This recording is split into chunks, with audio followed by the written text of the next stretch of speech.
Udah buku ya. Nah, iya, jadi ya pengetahuan kita tentang seputar seksual dan seks dan seksual itu dua hal yang berbeda ya. Iya. Jadi ini tak mulai aja langsung ya sebentar ya Dan ya. Kenapa pengetahuan kita tentang seks dan seksualitas itu memang katanya gitu.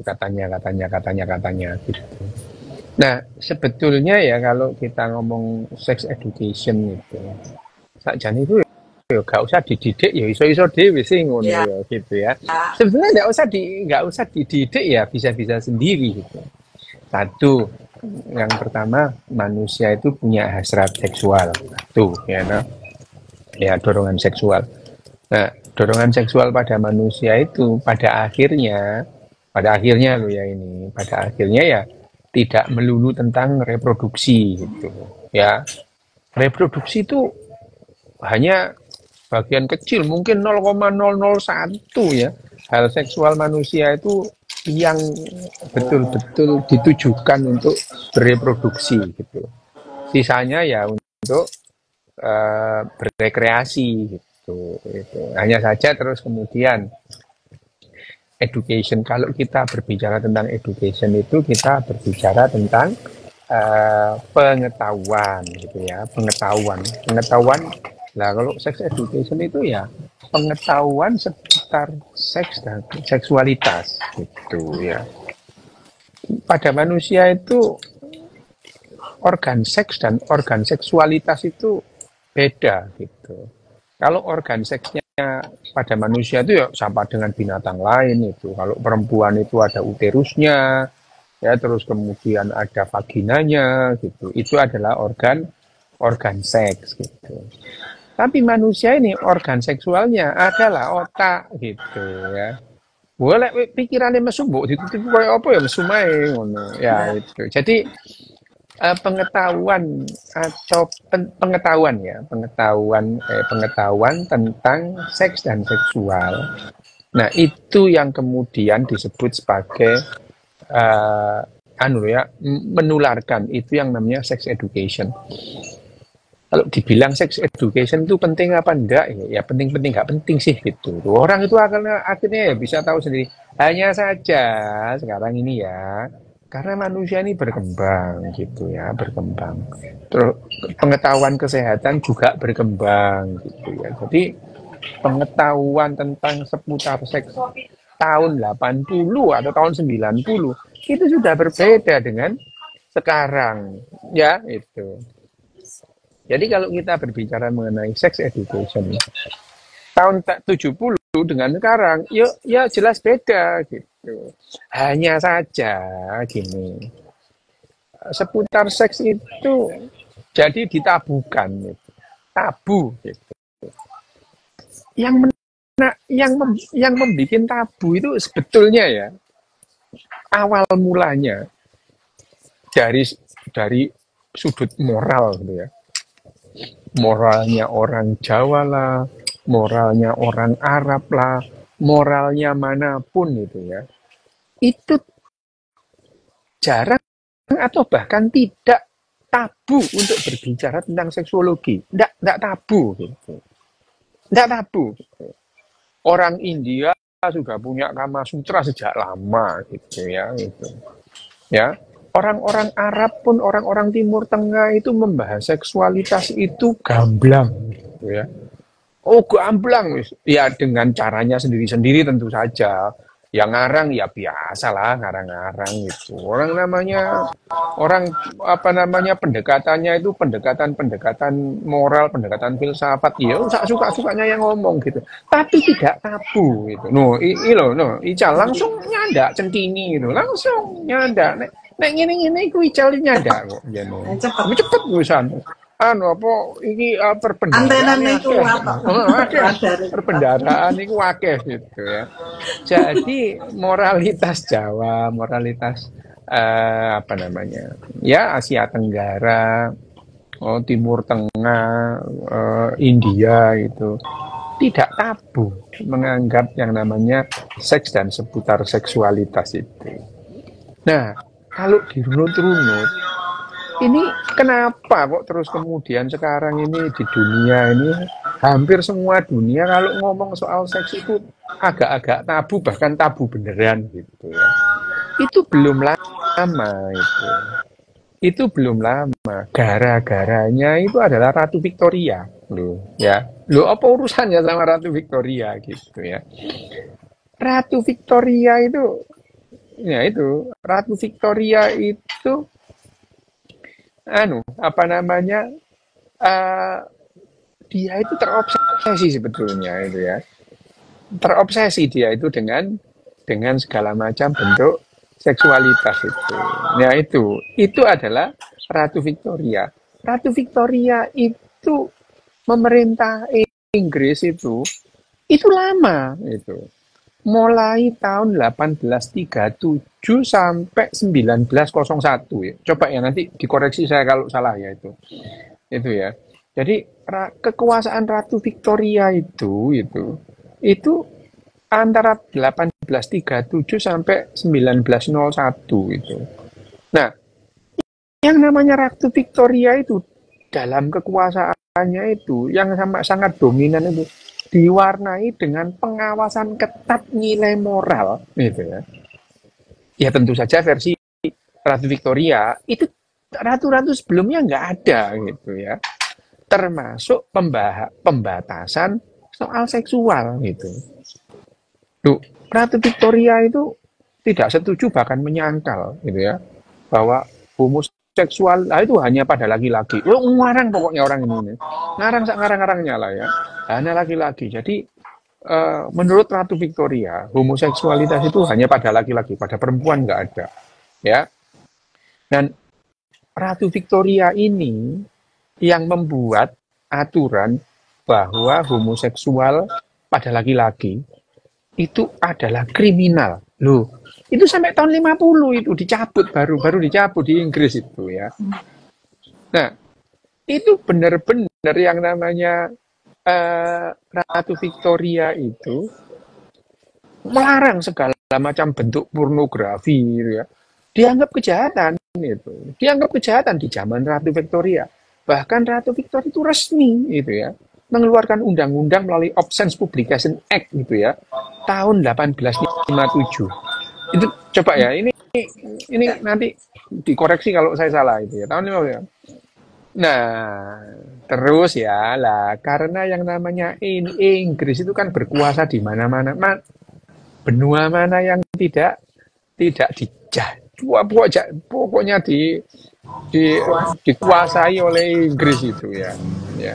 Makanya dan pada saat itu adalah saat-saat kekuasaan Ratu Victoria gitu.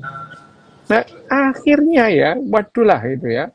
Ini betul-betul yang namanya di seluruh penjuru dunia itu benar-benar dipengaruhi itu ya tentang aturan-aturan yang dibuat oleh Ratu Victoria, aturan moral seputar seks dan seksualitas itu tadi. Jadi setelah itu orang itu jadi jengah kalau ada orang ngomong seksualitas, ya.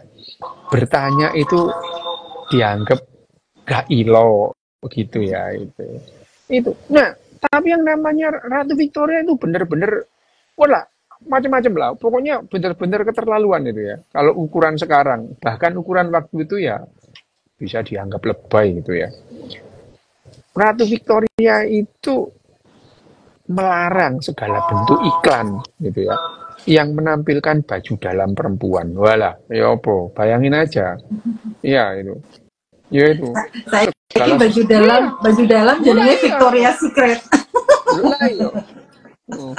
Nah, baju renang ini ya, zamannya Ratu Victoria itu, baju renang yang populer saat itu, baik laki-laki maupun perempuan, itu menutupi hampir seluruh bagian tubuhnya.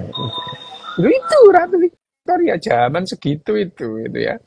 Bahkan ya, sampai ya demi menjaga kesopanan gitu ya. Ratu Victoria itu mendeklarasikan untuk menyebut dada ayam. Dada ayam bayang noyi, dodo mentok gitu ya. Dada ayam itu dari sebutan chicken breast diganti menjadi chicken blossom loh. Ya apa? Chicken blossom. Jadi dari chicken breast jadi chicken blossom sampai segitunya itu ya. Bahkan ya kakinya piano itu ditutupi, disarungi itu. Nah itu ya, itu zaman Ratu Victoria sehingga dan kekuasaan Ratu Victoria itu di mana-mana, di Mesir lah, wah itu Inggris semua, di India lah itu. Sampai di Jawa pernah gitu ya. Di Jawa itu pernah gitu. Nah, di Jawa pernah. Nah, karena itu yang namanya perilaku perilaku yang jengah gitu ya, jengah atau jengah atau tabu terhadap hal-hal seksual itu kalau di Eropa ini itu lebih dominan atau lebih pada negara-negara yang berbahasa Inggris. Ini di Eropa ini. Kalau negara-negara yang tidak berbahasa Inggris itu lebih longgar gitu, lebih longgar. Nah, oleh karena ini sehingga yang namanya pendidikan dan sex education itu seringkali dianggap melanggar moral gitu. Ya. Jadi ya di Indonesia misalnya dari dulu ya namanya sex education itu jadi kontroversi gitu. Kontroversi sex education diajarkan nggak di mana misalnya di sekolahan. Loh dari dulu itu sudah ada. Ini sudah melanggar nilai-nilai luhur. Loh nilai-nilai luhur yang mana gitu. Orang di Jawa dulu sebetulnya juga tidak dianggap sebagai hal yang tabu gitu. Nah, ya tentu saja berbeda ya kalau kemudian kita ngomong serat centininya sopo jenenge Ical tadi. Ya, itu memang ya tentu beda dengan apa yang perlu diketahui saat ini. Misalnya bukan sekedar untuk bagaimana mencapai klimaks atau klimaksnya lama ya, bukan hanya itu gitu ya. Bagaimana yang namanya seks sehat itu bagaimana gitu ya. Terus kemudian ya tadi ya misalnya sekarang itu yang dianggap lebih cocok itu hamil pada usia berapa? Lebih cocok ya. Kalau soal hamil itu begitu menarse itu perempuan bisa hamil gitu ya. Bisa hamil. Dibilang belum sehat apanya? Orang dia itu sudah bisa kok gitu ya. Ya, belum siap apanya, belum siap orang dia sudah menarse itu ya berarti sudah bisa hamil gitu ya. Nah, tapi ukuran sekarang gitu ya, ukuran sekarang tentu beda dengan ukuran tahun 80-an gitu ya. Yang ideal itu hamil itu usia berapa? Mengingat sekarang dan tahun 80 itu beda gitu. Bedanya apa? Loh ya beda misalnya sekarang kalau tahun 70-an perempuan itu jarang yang menjadi wanita karir gitu. Ya jarang gitu. Terus kemudian kuliah itu jarang gitu. Ya jarang. Dulu di Malang tahun 70-an itu ada unik ini di Malang itu. Ada persatuan sarjana. Loh, persatuan sarjana sedikit gitu.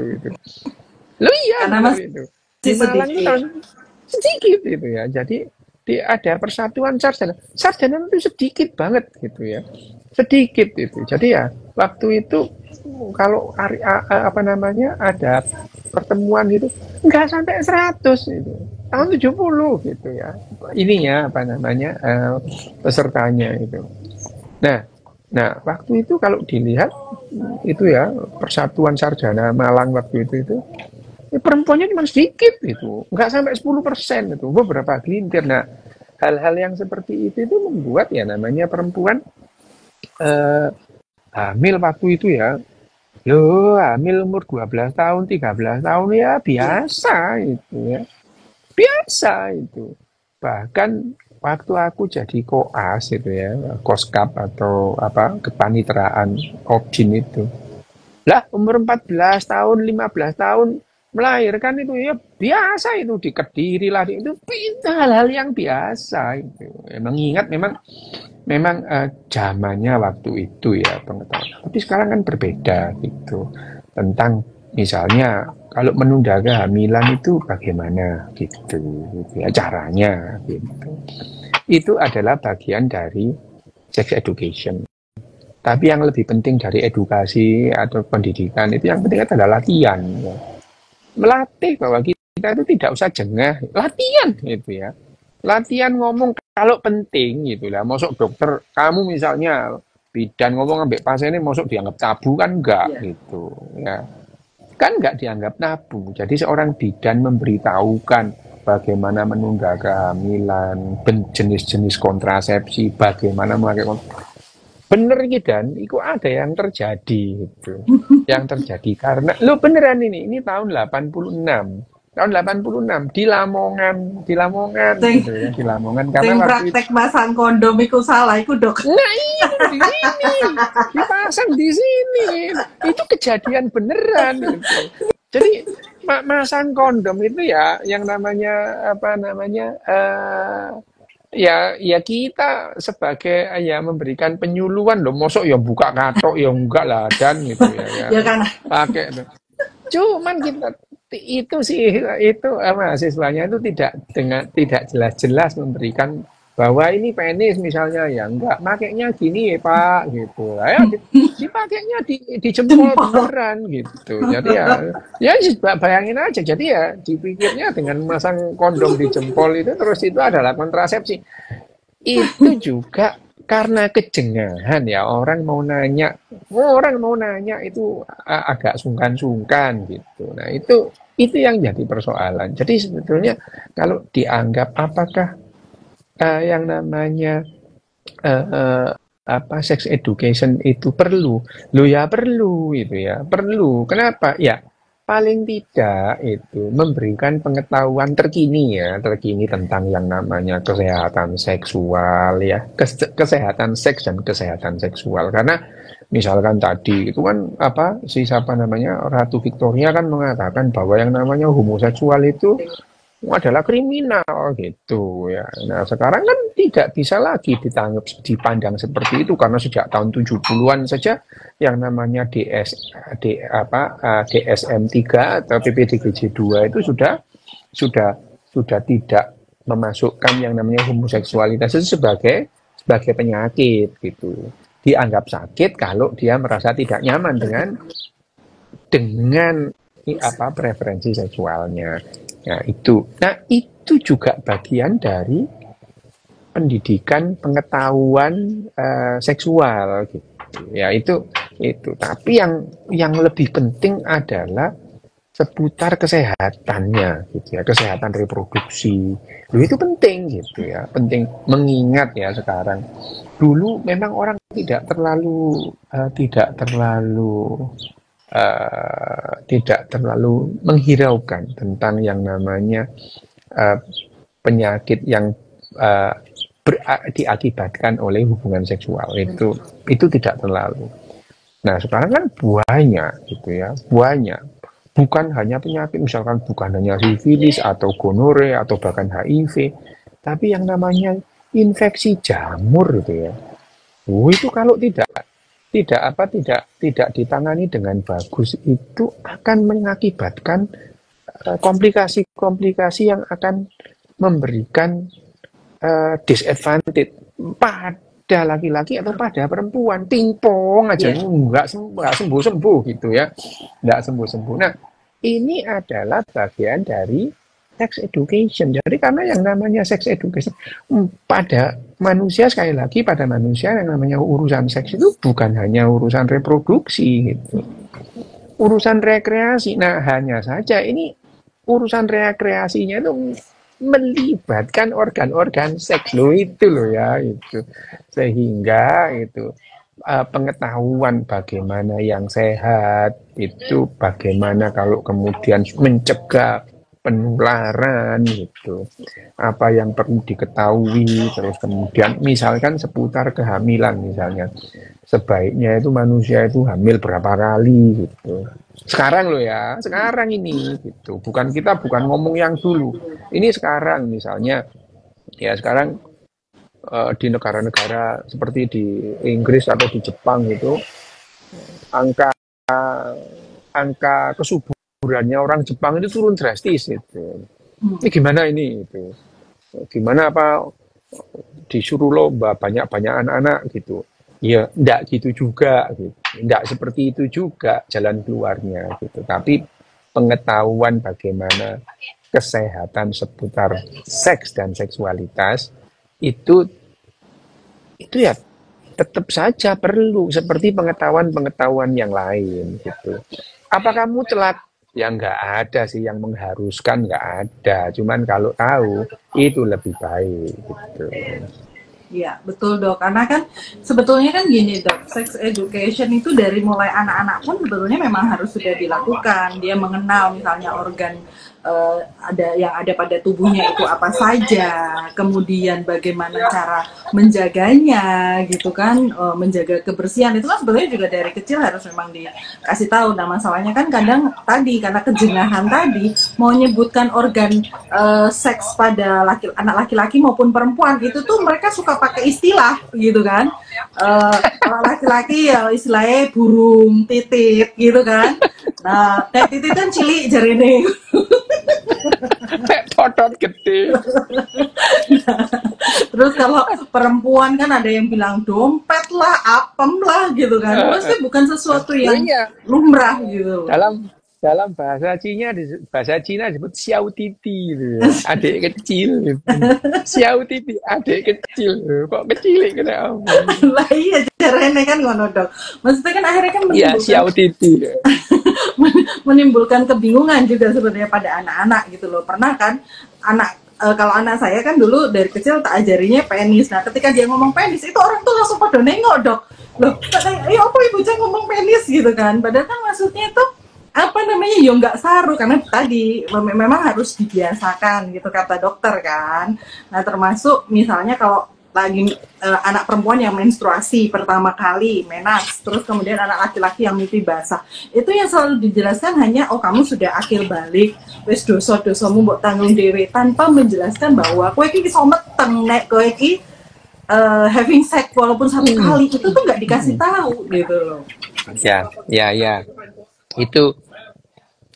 Itu adalah karena kejengahan. Sekali lagi itu karena kejengahan. Karena gitu ya. Jadi kalau otak-otak orangnya udah pada mulai ngeres gitu kata Edo. Bukan. Ini bukan masalah ngeres apa enggaknya. Saya sebetulnya ya dalam kajian-kajian keagamaan manapun itu sesuatu yang lumrah disebut itu ya. Biasa itu disebut itu. Enggak, itu bukan hal yang tabu gitu. Sekali lagi ketabuhan soal seksualitas itu tadi pengaruhnya orang-orang Inggris itu ya gitu. Kalau sebetulnya makanya pendidikan itu termasuk kepada orang-orang tua itu ya. Bukan hanya kepada anak. Pendidikan ini kepada orang tua. Kalau kita ngomong anak-anak perlu pendidikan. Loh, lah orang tuanya itu tidak dilatih untuk tidak jengah ngomong begituan itu. Ke anaknya, ke teman-teman yang lain gitu. Ke teman-temannya anaknya gitu ya ada. Kalau dulu itu ya kebetulan aja ya ada ibunya temanku itu yang ngomong santai aja kayak gitu itu. Santai itu. Wah ceplas itu. Wih tante ngomongnya swanger pe aku. Lu gak sangari wih kincane ngene gitu ya. Lu wih kau. Tapi bener tante gitu ya. Itu memang iya. Bahkan kalau tahun 90-an awal aku kan di Australia ya. Di Australia itu ya sudah biasa orang-orang Australia itu misalnya anaknya camping gitu ya, mau camping pamit berangkat camping waktu itu minggu pertama aku di sana itu diajak makan di rumahnya hari Jumat gitu, terus anaknya itu pamit berangkat camping itu ya ibunya ya teriak, jangan lupa bawa kondom Bawa gitu, kondom. kan SMA gitu. Iya, jangan lupa ya bawa kondom gitu. Nah iya, Nah iya. itu Memang, kalau nang Indonesia lah girap kafe gitu. lah iya kan diomongin ibunya gendeng ngono kan, gitu. Lu, ya kalau di sana, ya itu tidak semua sih, tidak semua. Tapi pada umumnya, ini ibunya seorang dokter loh ya. Itu ibunya dokter, bapak ibunya dokter ya. Ngomong begitu ya, kita dalam waktu itu yang datang itu ya dokter-dokter semua ya. Ya oke, Iya. nggak apa-apa gitu. Tapi waktu itu ada pasangan dokter Pakistan. Mereka lirik-lirikan gitu, Lirik-lirikan. sambil tersipu-sipu malu. Iya, tersipu-sipu malu gitu ya. Tapi jangan lupa, Pakistan itu bukan karena agamanya, tapi karena pengaruh Inggrisnya. Karena mereka itu jajahan Inggris lama, gitu ya, jajahan Inggris lama. Jadi waktu itu ada pasaran Pakistan, mereka lirik-lirikan terus tersipu-sipu sendiri ceweknya, gitu. Nah, tapi ya, yang seperti ini adalah itu tahun 92, gitu ya, tahun 92. Nah, hal-hal seperti ini ya di Eropa ini ya sekarang ya jadi hal yang lumrah banget itu ya sejak dulu. Nah sekarang terutama yang tidak berbahasa Inggris, orang Inggris sendiri masih ada perasaan jengah karena itu tadi lama apa namanya neneknya, bapaknya, kakeknya, neneknya, buyutnya masih terpengaruh oleh pengaruh dari Ratu Victoria tadi. Sekali lagi bahwa yang namanya latihan di sini tentang sex education itu bukan hanya memberikan pengetahuan kepada anak, membiasakan kepada orang tua untuk tidak jengah ngomong begituan gitu. Ngomong seputar seks nggak usah jengah gitu ya, nggak usah jengah. Orang memberikan pengetahuan gitu ya itu.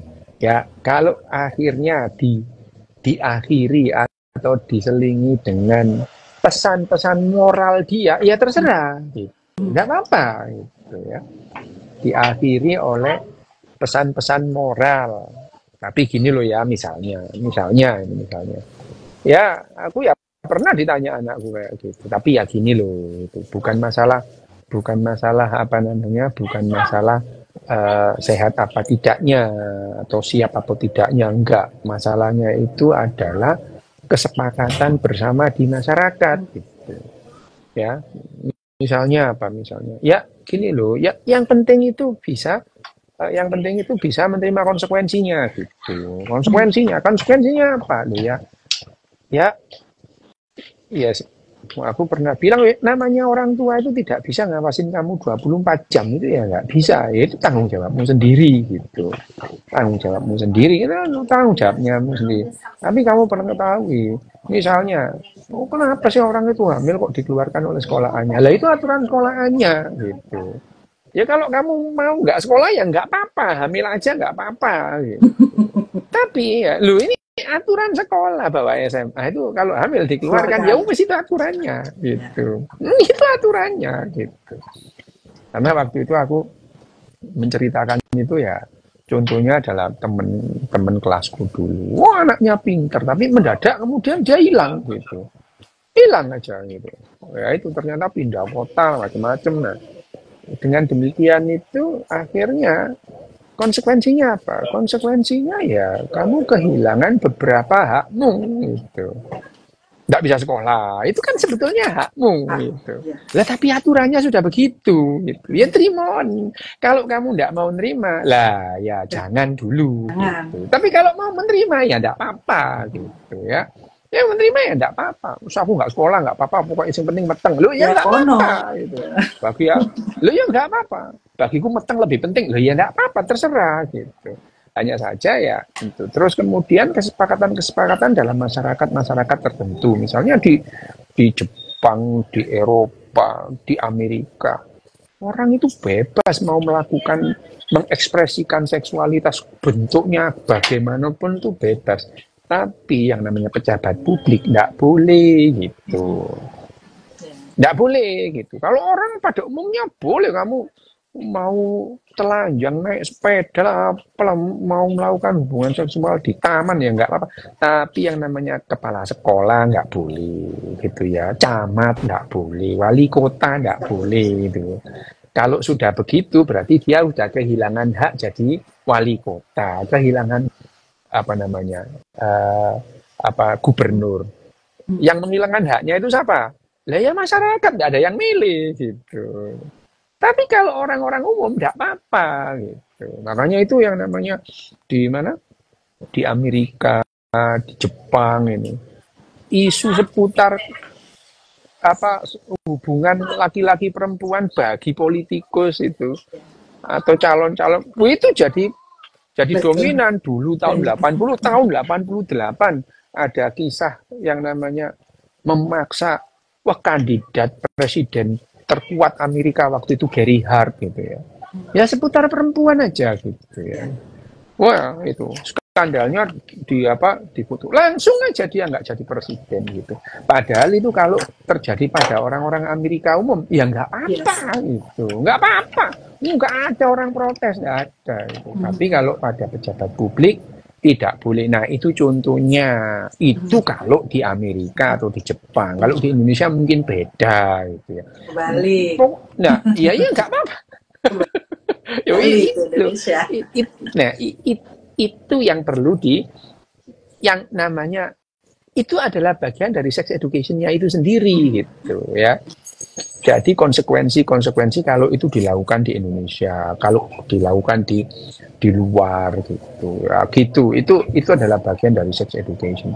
Ya, tapi yang namanya, makanya yang namanya kepantasan itu kan masalah moral. Jadi kalau kemudian pendidikan seks atau pengetahuan seputar seks dan seksologi secara biologi dan secara kesehatan terus diselingi oleh pesan-pesan moral ya enggak apa-apa itu urusannya gitu. Tapi pengetahuan itu harus dijelaskan apa adanya, apa yang sehat, apa yang membuat sakit gitu ya.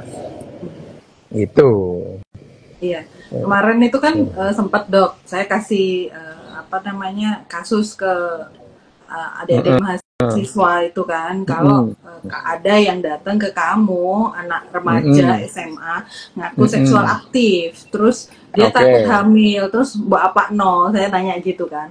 Ya kebanyakan pada ngasih nasihat loh, dia itu nggak pernah buat nasehati ya, dia tuh cuman pengen nggak hamil gitu, nah nggak hamil ini kayak cara nih, ngono kan? Iya, berarti iya, kan iya, KB saya bilang gitu kan. Ya, itu tadi bahwa yang namanya dibiasakan juga kamu itu menjawab pertanyaan gitu. Jadi kalau pertanyaannya A, jangan dijawab dengan pertanyaan yang C atau E atau F gitu ya. Lu yang tanyanya itu gimana caranya nggak hamil? Lo kamu malah itu kan ngomong soal yang aneh-aneh.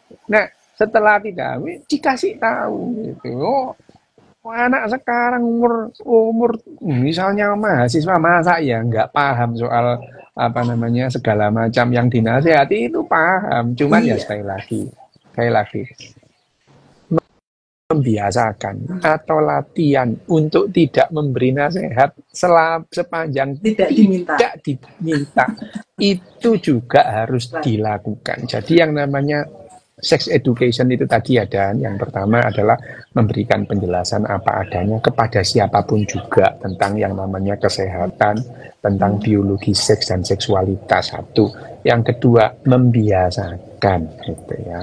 Tidak jengah ngomong beginian dan membiasakan juga untuk menahan diri untuk memberikan nasihat kalau tidak dimintai nasihat. Gitu.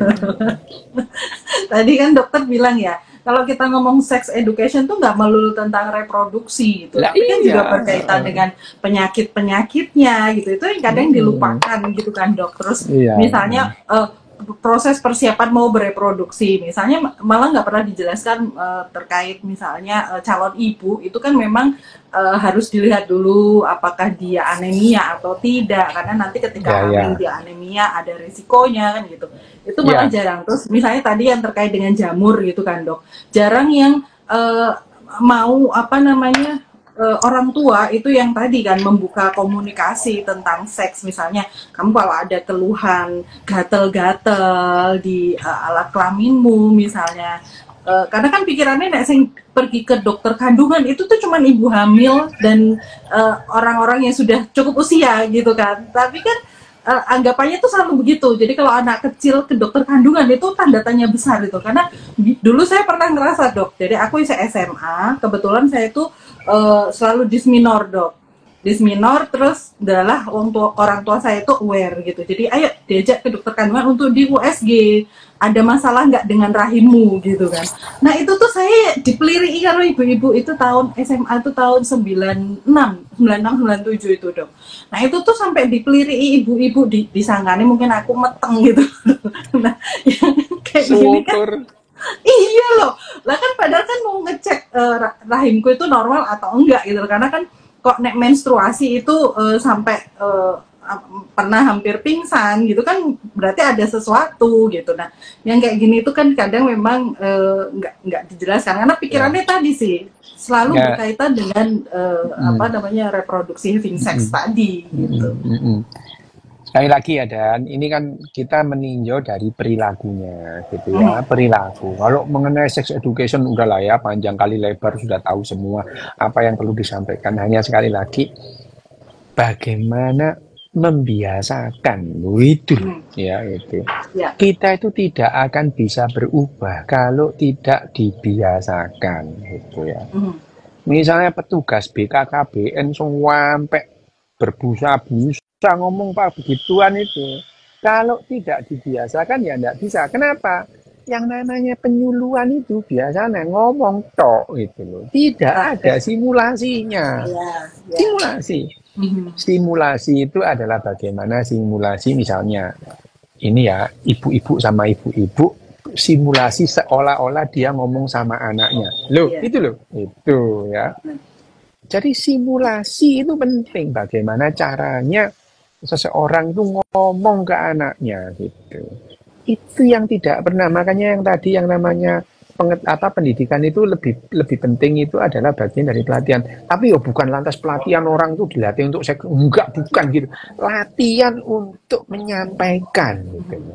Latihan untuk menyampaikan. Iki tahu entah kono Dok normalnya jarak mencerat bisa sampai. Wih ini asli hari ini gendeng apa ya? Ben dirujak. Ben dirujak. Oh, ini gendeng apa ya apa ini? Delok ukuran pipone jarene. Lek pipone dowo ya adoh ngono. Iku pipone ukurane 4D. Lah iku sakjane pipa. Iku pipa paralon arek gendeng. Ya, kanggo mesine opo meneh Shimizu teman. Shimizu sedotannya kuat sembulannya kenceng. Wis ojo direken kowe arek gendeng. Kowe niku wajahe lugu ngono ya, tapi enggak plek arek iku. Ora enggak plek bener. Iya, berarti kan memang tadi kalau terkait dengan sex education tadi memang membiasakan, melatih, ya nggak cuman remaja tapi latihan. Juga orang tuanya. Orang tuanya, jadi latihan itu semuanya latihan. Latihan bagaimana berkomunikasi, itu latihan gitu ya. Latihan, modulnya itu ada bagaimana caranya ngomong sama anak seputar seksualitas itu ada modulnya gitu. Ada modulnya gitu. Ada modulnya gitu. Nah tapi kalau itu tidak dianggap penting ya tidak bisa Dan karena yang begini-begini itu memang harus top down top down itu dari apa namanya pengambil kebijakan gitu. Kalau kita dihimbau kayak kita begini tidak akan lah orang akan berubah perilakunya gara-gara nonton IG live kita yang 1 jam, nggak mungkin Dan gitu, nggak mungkin gitu. Yang mungkin adalah kalau top down itu latihan gitu atau ya misalnya orang ya aku tak latihannya gimana ya itu latihan nggak apa-apa tapi kalau tidak ya nggak bisa tetap jengah ngomong sama anaknya itu. Anaknya ngomong sama ibunya juga jengah gitu. Jadi yang lebih mudah itu adalah simulasi itu antar sebaya, jadi ibu-ibu sama ibu-ibu gitu ya. Simulasi gitu, disimulasikan. Anak-anak dengan Ya, anak-anak, teman sekali. simulasi gitu. Jadi ya anaknya yang satu apa namanya simulasi jadi orang tua gitu ya. Jadi simulasi-simulasi seperti itu untuk membiasakan, karena otak kita itu kalau tidak dibiasakan itu tidak bisa, gitu. Tidak bisa. Loh kalau aku beginian ini ya karena memang dari dulu ya nggak jengablas ngomong saya enak-enakku gitu. Loh aku kan pernah itu waktu kecil umur 6 tahun itu. Aku kan nanya sama mbahku itu. Orang itu kok bisa hamil gitu. Waktu itu mbakku jawabnya ya kalau sudah menikah hamil gitu. Loh, kalau nggak nikah nggak hamil? Enggak gitu. Loh, kucing itu nikah apa enggak gitu, kucing gitu. Kucing kawin. Jadi jadi kawin ambek nikah bedone apa? Bingung lah mbak jawabnya ya gitu. Ya, jawab Pertanyaannya sulit. 6 tahun gitu, ada 6 tahun jelas. Tapi mbah tuh waktu itu ya gak apa-apa sih. Kawin. Ya kawin ku ya apa sih? Waktu itu ada si kucing. Nah, iku lho, kucing kawin. Lho, wong nek kawin apa ya ngono? Ya enggak ngono. Wong lek kawin ora ribut, beda karo kucing. Lho kucing lek kawin. Lho wong lek kawin apa ya ngono tumpak-tumpak. Yo gak ngono. Tapi ya seandainya waktu itu sudah ada video, ada bokep kan gampang ya. Ini loh kayak gini loh orang kawin ya.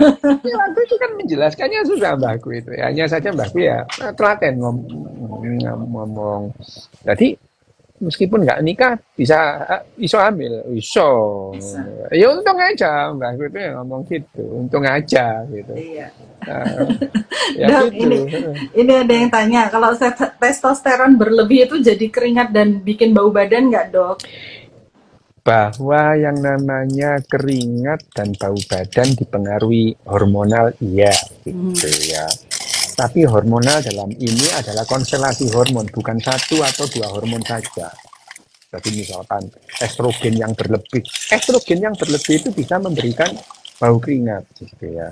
Atau sebaliknya, estrogen yang kurang juga, tapi bau keringat itu sendiri kan setiap orang beda dan sangat dipengaruhi juga oleh yang namanya bakteri di dalam tubuh. Jadi tidak tunggal. Jadi yang namanya bau keringat itu ya, faktornya tidak tunggal. Keluarnya keringat juga faktornya tidak tunggal, banyak. Gitu. Bahwa hormonal bisa, iya. Gitu.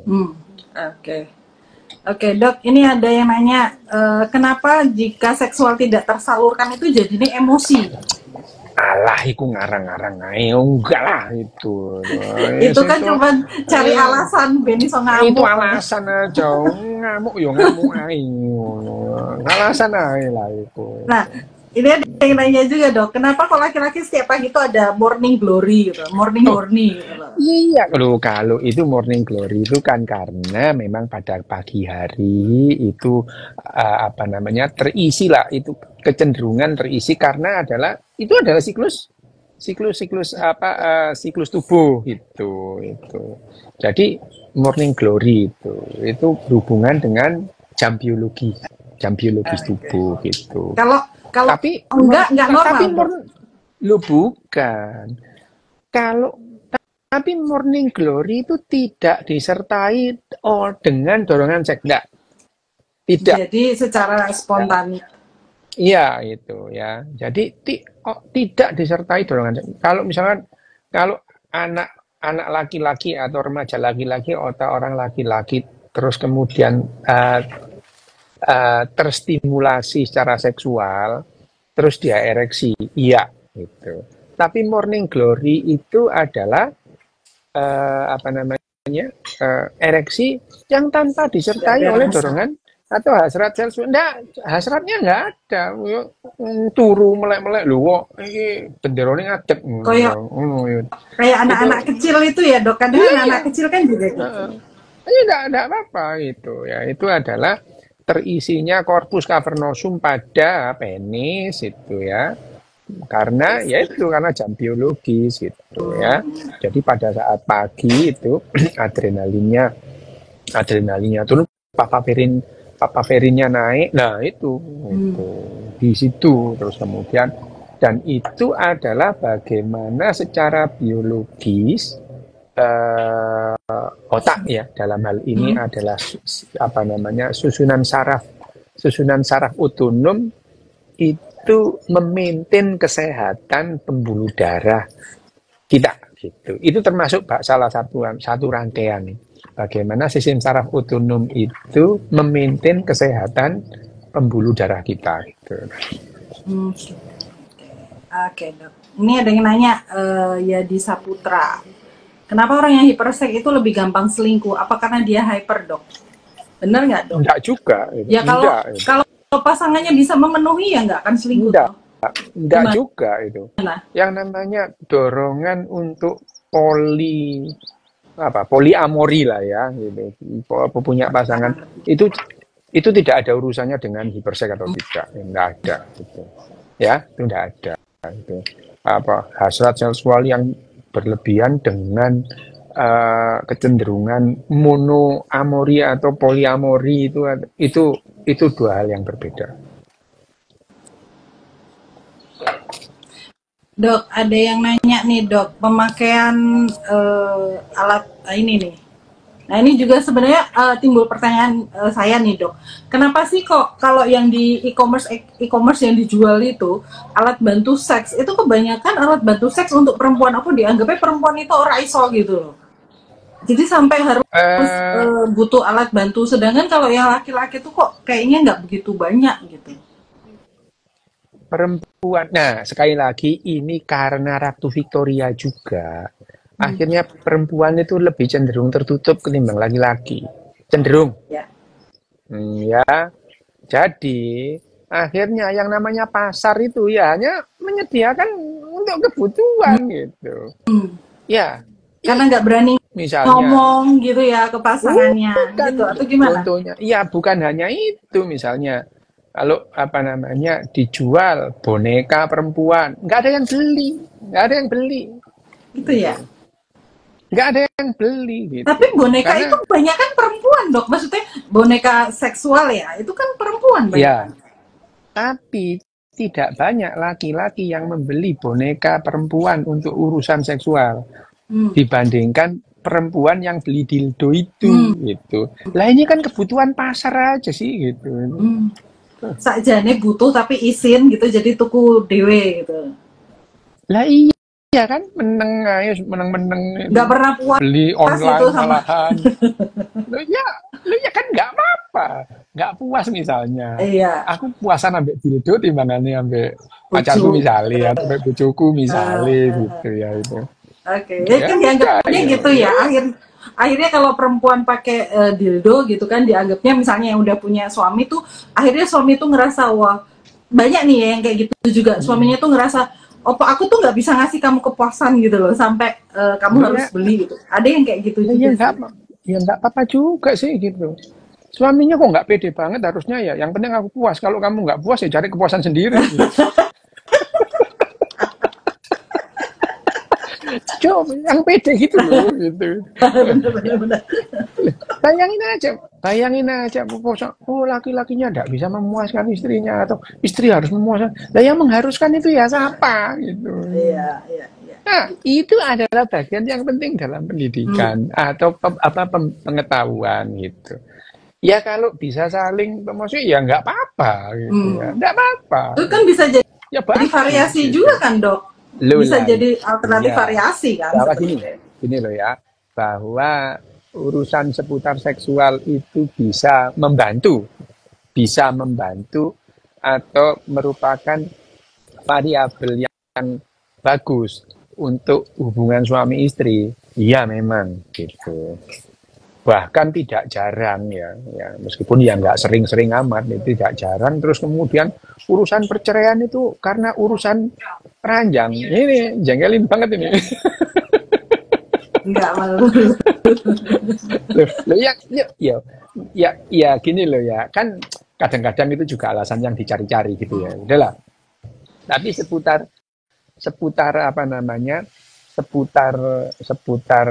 saling memuaskan itu faktornya banyak. Salah satu faktornya itu adalah komunikasi di antara keduanya. salah satu faktornya. Komunikasi itu bukan lantas sebelum melakukan hubungan seksual terus kemudian diskusi dulu. Ya bukan.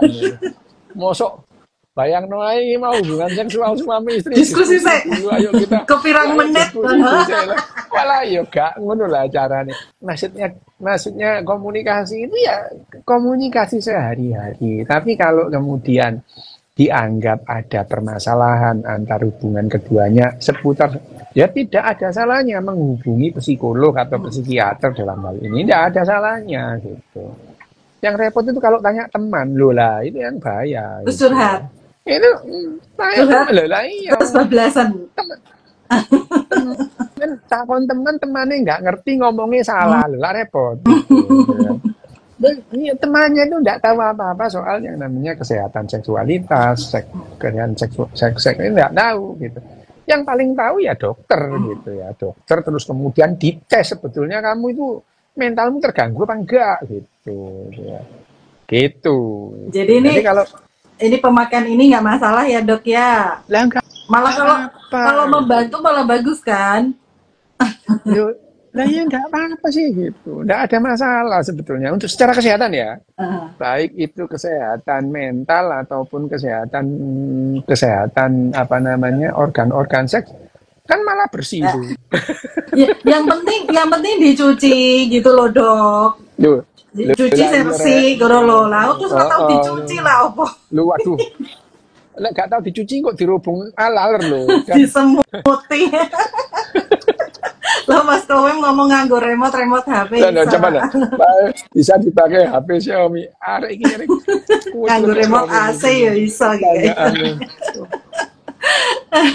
Ini ada yang gini, sekali lagi ini sekali lagi bahwa yang namanya kalau urusan yang namanya apa namanya konsultasi hubungan mental antar suami dan istri itu ya ada spesialisnya gitu. Ada yang namanya apa namanya kayak konselor gitu ya.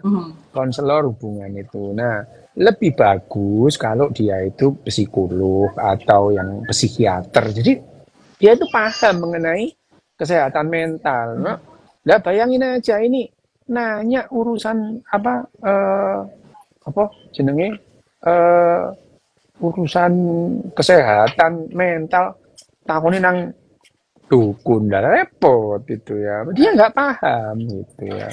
Ya, itu. Oke. Iya dok, ini kurang 3 menit lagi. Ini ada yang bilang minta dibahas tentang pedofil, exhibitionism sama yang lain-lain. Mungkin nanti kita bahas berikutnya aja ya. Oke. Dan nanti. Oke. Jadi yang bisa saya simpulkan bahwa terkait dengan kesehatan seksual itu tuh memang perlu pembiasaan. Kemudian juga tadi harus ada latihan-latihan. Terus terkait juga dengan kebijakan mungkin dari atas ke bawah itu gitu. Ini jadi ide saya. Siap. Sekali lagi kalau dianggap perlu. Ya, gitu. Iya. Ada orang-orang yang tidak menganggap itu perlu ya terserah itu. Tapi konsekuensinya ya kamu tidak akan tahu mengenai yang namanya kesehatan itu gimana gitu. Itu kalau dianggap perlu. Gitu. Kalau nggak dianggap perlu ya udah. Otak hanya saja yang namanya sekali lagi itu bisa dilakukan kalau otak kita dilatih, bukan hanya dikasih tahu.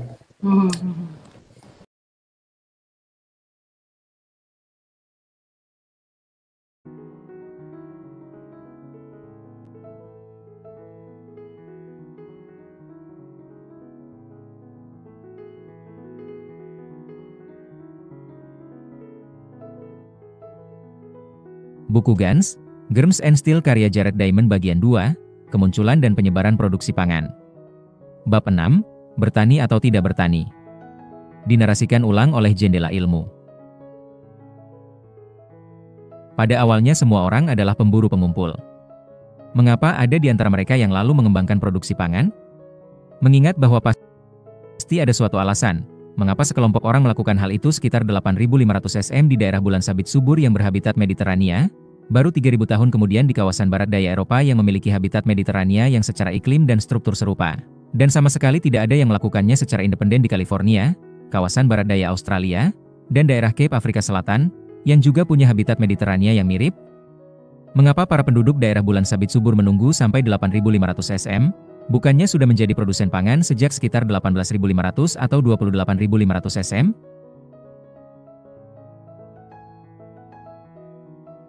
Dari sudut pandang modern kita, semua pertanyaan itu mula-mula berkesan konyol, karena kekurangan dalam kehidupan sebagai pemburu pengumpul tampak begitu jelas. Para ilmuwan dahulu sering mengutip ucapan Thomas Hobbes untuk menggambarkan gaya hidup pemburu pengumpul sebagai buruk, biadab, dan singkat.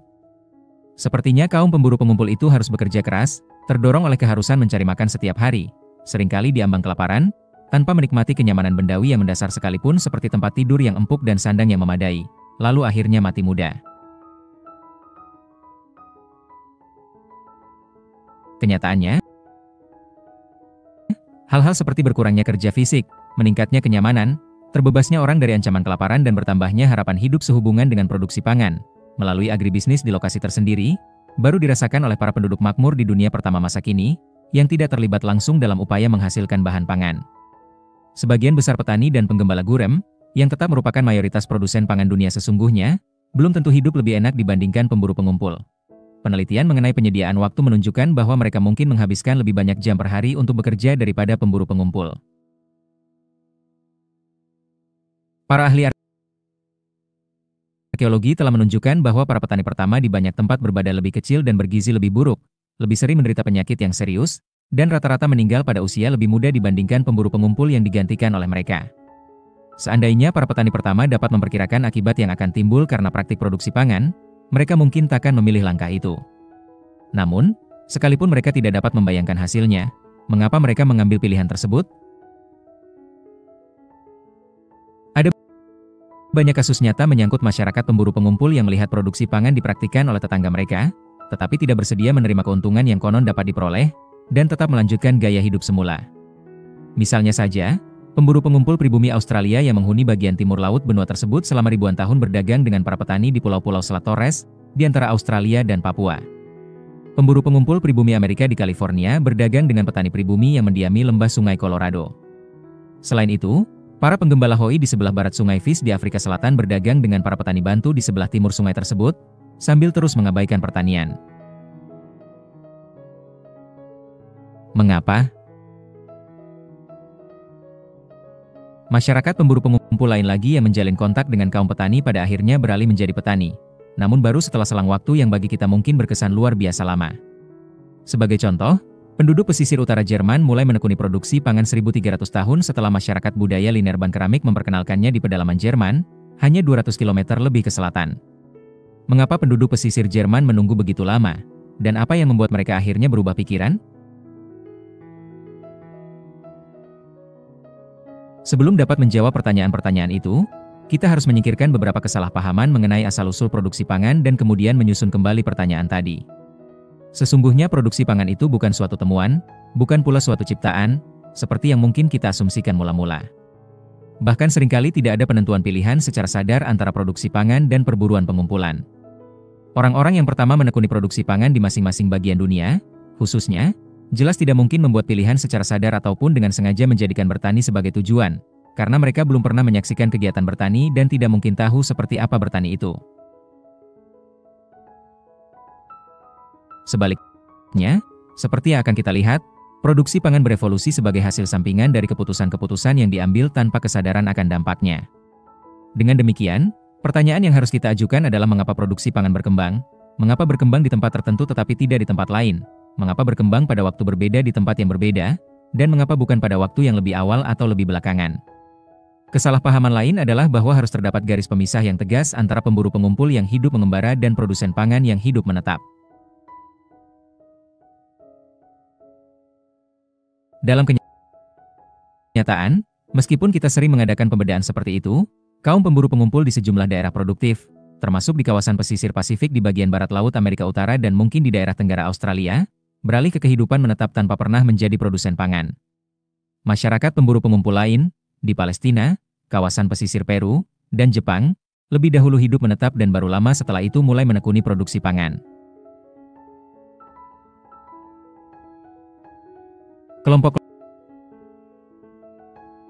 Kelompok yang menetap mungkin merupakan bagian lebih besar dari masyarakat pemburu pengumpul secara keseluruhan 15.000 tahun silam, ketika semua bagian dunia yang dihuni, termasuk wilayah-wilayah paling produktif, masih didiami oleh kaum pemburu pengumpul, dibandingkan sekarang, saat segelintir pemburu pengumpul yang masih tersisa hanya ada di daerah tidak produktif, tempat kehidupan berpindah-pindah merupakan satu-satunya pilihan.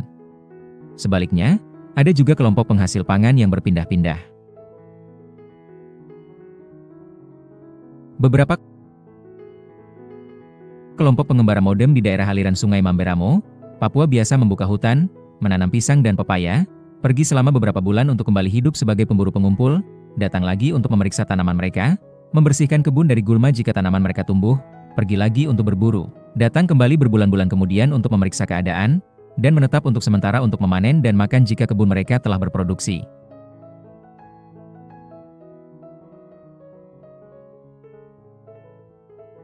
Orang Indian suku Apache di bagian barat daya Amerika Serikat menetap untuk bertani selama musim panas di tempat-tempat yang lebih tinggi dan mengarah ke utara, kemudian beralih ke tempat-tempat yang lebih rendah di sebelah selatan untuk mengembara dan mencari makanan liar selama musim dingin. Banyak suku penggembala di Afrika dan Asia berpindah-pindah kemah mengikuti jalur musiman tertentu untuk memanfaatkan perubahan yang dapat diprediksikan berdasarkan musim pada padang penggembalaan.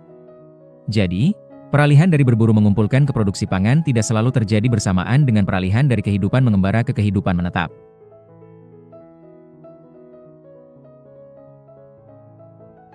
Dikotomi lain yang dianggap ada tetapi menjadi kabur dalam kenyataan adalah pembedaan antara produsen pangan sebagai pengelola aktif tanah mereka dan pemburu pengumpul sebagai kolektor hasil bumi liar semata-mata.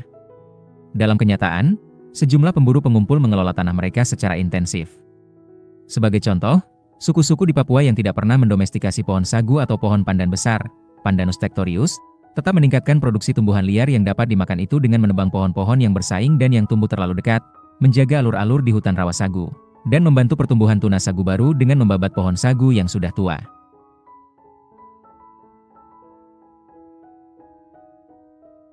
Penduduk asli Australia yang tidak pernah mencapai tahap budidaya ubi dan tumbuhan berbiji tetap melakukan beberapa unsur bercocok tanam. Mereka mengelola tanah dengan membakarnya, sehingga merangsang pertumbuhan tumbuhan berbiji yang dapat dimakan, yang berkecambah setelah terjadi kebakaran. Ketika mengumpulkan ubi liar, mereka memangkas sebagian besar umbi yang dapat dimakan, tetapi mengembalikan batang dan bagian atas umbi ke dalam tanah agar dapat tumbuh lagi.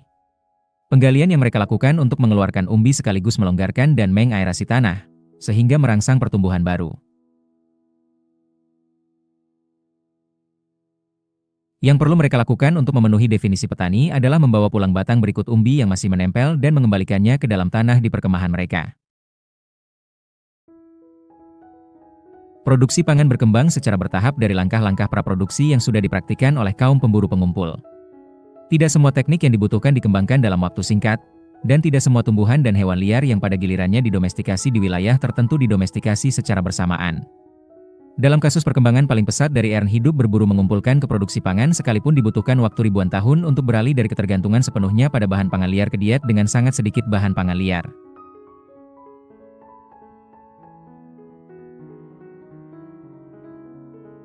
Pada tahap awal produksi pangan, orang secara bersamaan mengumpulkan bahan pangan liar dan memproduksi bahan pangan hasil budidaya, dan berbagai kegiatan pengumpulan berangsur-angsur menjadi kurang penting pada waktu yang berbeda-beda seiring meningkatnya ketergantungan pada tanaman budidaya. Alasan mendasar transisi itu berlangsung sedikit demi sedikit adalah karena sistem produksi pangan berkembang sebagai hasil akumulasi banyak keputusan terpisah mengenai alokasi waktu dan daya. Orang yang mencari bahan makanan, sama halnya dengan hewan yang mencari sesuatu untuk dimakan, hanya memiliki waktu dan energi terbatas, yang dapat digunakan dengan berbagai cara. Kita bisa membayangkan petani pada masa awal produksi pangan terbangun dari tidurnya dan bertanya, apakah aku akan menghabiskan hari ini dengan mencangkul kebunku, dengan perkiraan mendapatkan banyak sayuran beberapa bulan dari sekarang, mengumpulkan kerang-kerangan, dengan perkiraan memperoleh sedikit daging hari ini, atau berburu rusa, dengan kemungkinan menghasilkan banyak daging hari ini, tetapi lebih besar kemungkinannya tidak mendapatkan apa-apa? Manusia dan hewan yang sedang mencari bahan makanan terus-menerus menyusun prioritas dan mengambil keputusan mengenai alokasi daya, sekalipun tanpa disadari. Mereka memfokuskan perhatian lebih dahulu kepada bahan makanan favorit, atau bahan makanan yang memberikan hasil yang paling besar. Jika tidak tersedia, mereka akan beralih ke bahan makanan yang semakin kurang disukai. Ada banyak pertimbangan yang mempengaruhi pengambilan keputusan tersebut. Orang mencari makan untuk memuaskan rasa lapar dan mengisi perut. Mereka juga mendambakan makanan tertentu, misalnya makanan kaya protein, lemak, garam, buah-buahan yang manis, maupun makanan yang sekadar terasa lezat.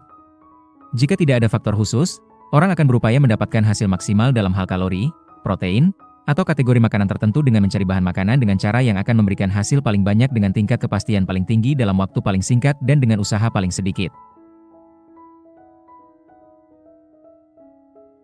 Pada waktu yang sama mereka akan berusaha meminimalkan bahaya kelaparan, hasil yang sedang saja tetapi cukup pasti lebih disukai dibandingkan cara hidup dengan hasil rata-rata tinggi untuk satuan waktu tertentu, namun dengan risiko cukup besar untuk mati kelaparan.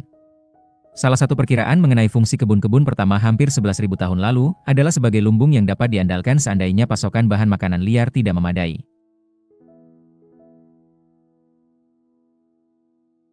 Sebaliknya, laki-laki pemburu cenderung mengambil tindakan berdasarkan pertimbangan gengsi. Sebagai contoh, mereka akan memilih berburu jerapah setiap hari, mendapatkan jerapah sekali sebulan, dan dengan demikian meraih status sebagai pemburu hebat, daripada mendapatkan bahan makanan sebanyak 2 kali berat seekor jerapah dalam waktu sebulan dengan merendahkan diri dan mengumpulkan kacang-kacangan setiap hari. Perilaku orang juga diarahkan oleh kecenderungan kultural yang sepertinya tidak memiliki dasar, misalnya saja menganggap ikan atau sebagai makanan istimewa atau sebagai sesuatu yang tabu. Yang terakhir, prioritas mereka sangat dipengaruhi oleh tata nilai relatif yang mereka lekatkan kepada gaya hidup yang berbeda-beda, sama seperti yang dapat kita lihat dewasa ini. Sebagai contoh, para peternak sapi, peternak domba, dan petani di kawasan barat Amerika Serikat pada abad ke-19 saling memandang rendah. Serupa dengan itu, sepanjang sejarah kaum petani cenderung menganggap kaum pemburu pengumpul primitif, kaum pemburu pengumpul menganggap kaum petani bodoh, sementara kaum penggembala membenci kedua-duanya. Semua unsur tersebut turut berperan dalam keputusan orang mengenai cara mendapatkan bahan makanan.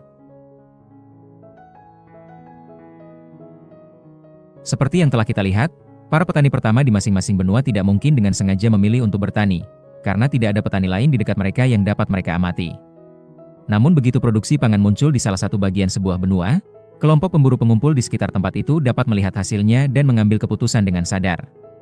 Pada beberapa kasus, para pemburu pengumpul menerima sistem produksi pangan tetangga mereka sebagai paket utuh. Pada kasus lain, mereka memilih elemen tertentu saja, dan pada kasus lain lagi, mereka sepenuhnya menolak produksi pangan dan meneruskan hidup sebagai pemburu pengumpul.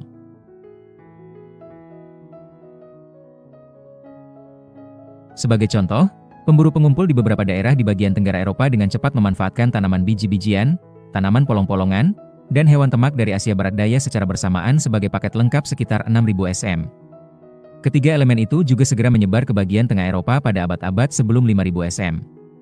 Dimulainya praktik produksi pangan di bagian tenggara dan tengah Eropa mungkin berlangsung secara cepat dan menyeluruh karena kehidupan pemburu pengumpul di sana kurang produktif dan kurang kompetitif.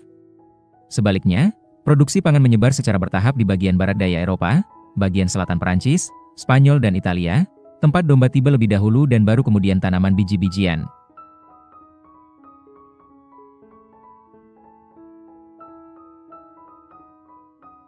Penggunaan produksi pangan intensif dari daratan Asia juga berlangsung sangat perlahan dan bertahap di Jepang. Mungkin karena kehidupan para pemburu pengumpul yang berbasis makanan laut dan tumbuhan setempat begitu produktif di sana.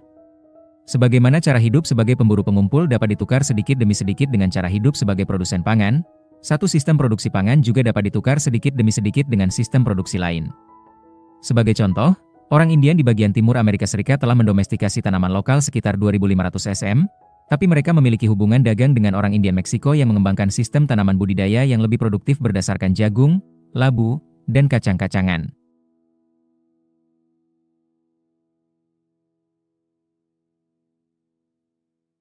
Orang Indian di bagian timur Amerika memanfaatkan tanaman budidaya asal Meksiko, dan banyak di antara mereka sedikit demi sedikit meninggalkan tanaman hasil domestikasi mereka sendiri.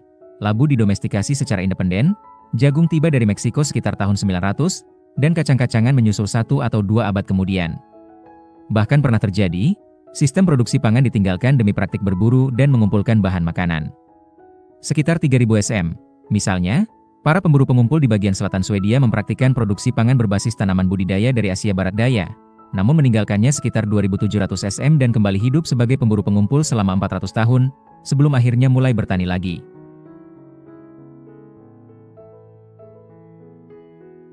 Dari semua uraian itu terlihat bahwa kita seharusnya jangan beranggapan bahwa keputusan untuk menekuni pertanian diambil dalam suatu kekosongan, seakan-akan sebelum itu orang tidak memiliki cara lain untuk mencari makan. Kita harus memandang produksi pangan dan praktik berburu mengumpulkan sebagai dua strategi alternatif yang bersaing satu sama lain. Sistem perekonomian campuran yang melengkapi praktik berburu mengumpulkan dengan sejumlah tanaman budidaya tertentu juga bersaing dengan kedua sistem perekonomian dalam bentuk mumi, dan dengan sistem perekonomian campuran lain dengan proporsi produksi pangan yang lebih tinggi atau lebih rendah. Namun kecenderungan yang dominan selama 10.000 tahun terakhir adalah peralihan dari berburu mengumpulkan ke produksi pangan. Oleh karena itu kita perlu bertanya, apa saja faktor yang menggeser keuntungan kompetitif menjauhi yang pertama dan mendekati yang kedua? Pertanyaan itu masih terus diperdebatkan oleh para ahli arkeologi dan antropologi. Satu alasan pertanyaan tersebut belum terjawab adalah bahwa mungkin ada faktor-faktor penentu yang berbeda di bagian dunia yang berbeda. Alasan lain meliputi masalah pemilahan penyebab dan akibat dalam kemunculan produksi pangan. Meskipun demikian, ada 5 faktor kontributor utama yang masih dapat diidentifikasi, yang masih menjadi kontroversi terutama seberapa penting masing-masing faktor dibandingkan yang lainnya. Satu di antara faktor-faktor itu adalah berkurangnya ketersediaan bahan makanan liar. Cara hidup para pemburu pengumpul semakin lama semakin tidak menjanjikan selama 13.000 tahun terakhir, ketika sumber daya yang menjadi andalan mereka, khususnya sumber daya hewani, semakin tidak berlimpah atau bahkan lenyap. Seperti yang kita lihat di Bapel, sebagian besar spesies mamalia besar di Amerika Utara dan Selatan punah pada akhir kala Pleistosen, dan beberapa punah di Eurasia dan Afrika, atau akibat perubahan iklim atau karena meningkatnya keterampilan dan jumlah manusia pemburu. Meskipun pengaruh kepunahan hewan sebagai hal yang akhirnya, dengan selang waktu panjang, mendorong penduduk asli Amerika, Eurasia, dan Afrika zaman purba ke arah produksi pangan dapat diperdebatkan, masih ada banyak kasus lebih baru yang tidak terbantahkan di sejumlah pulau.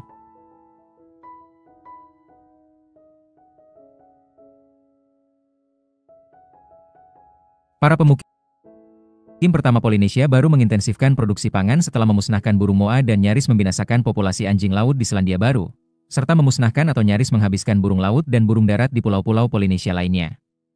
Sebagai contoh, meskipun orang Polinesia yang menduduki Pulau Paskah sekitar tahun 500 membawa ayam, ayam tidak menjadi sumber makanan penting sebelum burung liar dan lumba-lumba tidak lagi tersedia dalam jumlah besar. Serupa dengan itu, salah satu hal yang diajukan sebagai faktor yang turut memicu domestikasi hewan di daerah bulan sabit subur adalah berkurangnya keberlimpahan gazelle, yang sebelumnya menjadi salah satu sumber daging utama untuk para pemburu pengumpul di daerah tersebut. Faktor kedua adalah bahwa sementara merosotnya jumlah hewan buruan cenderung mengakibatkan cara hidup pemburu pengumpul menjadi kurang menjanjikan, meningkatnya ketersediaan tumbuhan liar yang dapat didomestikasi sebaliknya membuat langkah-langkah menuju domestikasi tumbuhan menjadi lebih menjanjikan.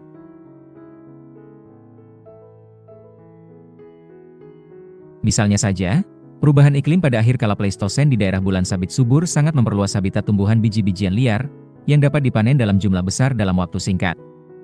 Panen tumbuhan biji-bijian liar itu merupakan langkah pendahulu domestikasi tanaman budidaya paling awal, yaitu gandum dan jelai, di bulan sabit subur. Faktor lain lagi yang menyebabkan gaya hidup pemburu pengumpul mulai ditinggalkan adalah pengembangan kumulatif berbagai teknologi yang pada gilirannya menjadi penopang produksi pangan, teknologi pengumpulan, pengolahan, dan penyimpanan bahan makanan liar.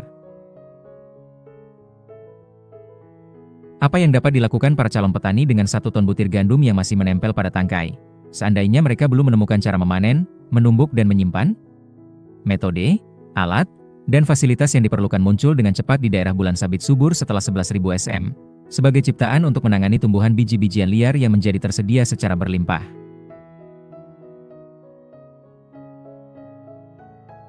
Berbagai ciptaan itu meliputi arit berupa bilah batu yang dipasang pada gagang kayu atau tulang, untuk memanen tumbuhan biji-bijian liar, keranjang untuk membawa pulang hasil panen dari lereng-lereng bukit tempat biji-bijian itu tumbuh, alu dan lesung, atau piringan penggiling, untuk menghilangkan kulit ari, teknik memanggang agar butiran dapat disimpan tanpa berkecambah, dan tempat penyimpanan bawah tanah, beberapa di antaranya diberi plester agar kedap air.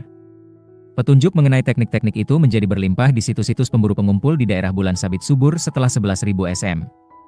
Meskipun dikembangkan untuk memanfaatkan tumbuhan liar, semua teknik tersebut merupakan prasyarat untuk pembudidayaan tumbuhan biji-bijian. Berbagai perkembangan kumulatif itu menjadi langkah awal yang tidak disengaja menuju domestikasi tumbuhan. Faktor keempat adalah kaitan timbal balik antara meningkatnya kepadatan populasi manusia dan meningkatnya produksi pangan.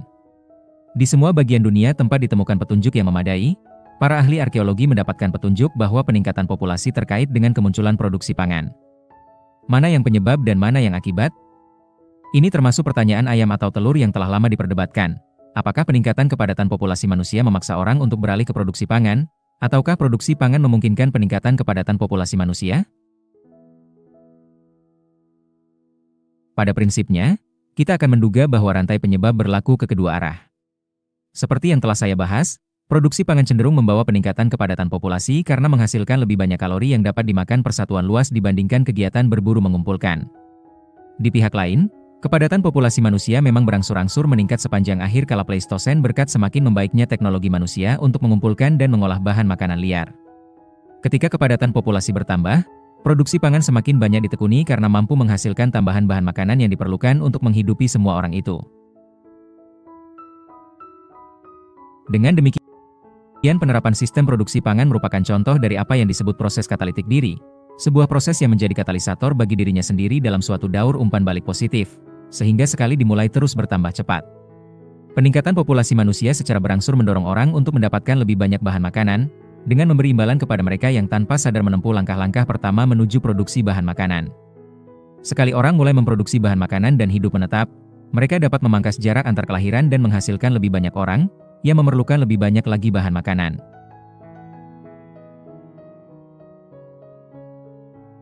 Kaitan timbal balik antara produksi pangan dan kepadatan populasi menjelaskan paradoks bahwa produksi pangan, meskipun meningkatkan jumlah kalori yang dapat dimakan per luas lahan, mengakibatkan para produsen pangan mendapat gizi lebih buruk dibandingkan pemburu pengumpul yang digantikan oleh mereka. Paradoks itu muncul karena kepadatan populasi manusia meningkat sedikit lebih pesat daripada ketersediaan bahan pangan. Secara bersamaan, keempat faktor itu membantu kita memahami mengapa transisi ke produksi pangan di daerah bulan sabit subur dimulai sekitar 8.500 sm, bukan sekitar 18.500 atau 28.500 sm.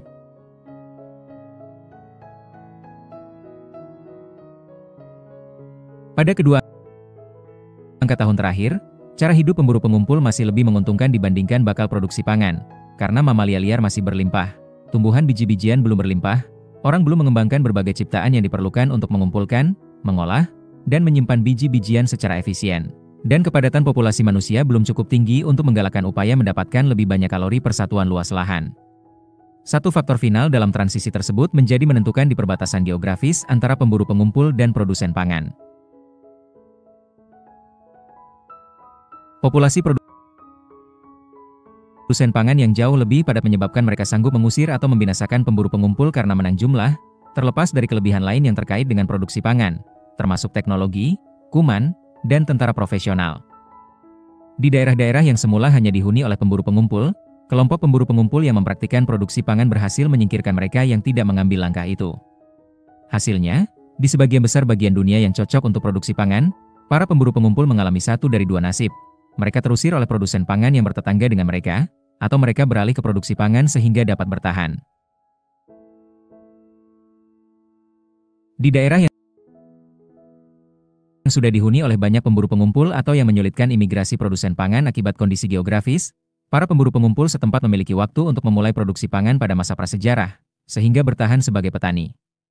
Ini mungkin terjadi di bagian barat daya Amerika Serikat, bagian barat kawasan Mediterania, pesisir Atlantik di Eropa, dan sebagian Jepang. Namun di Indonesia, di daerah tropis Asia Tenggara, kaum pemburu pengumpul tergantikan oleh produsen pangan pada masa prasejarah, sementara penggantian serupa berlangsung pada zaman modern di Australia dan sebagian besar kawasan barat Amerika Serikat. Masyarakat pemburu pengumpul mampu bertahan sampai zaman modern di daerah yang cocok untuk produksi pangan hanya jika daerah tersebut memiliki kondisi geografi atau ekologi yang sangat sulit, sehingga menghalangi imigrasi produsen pangan atau menghambat penyebaran teknik produksi pangan yang sesuai dengan keadaan setempat.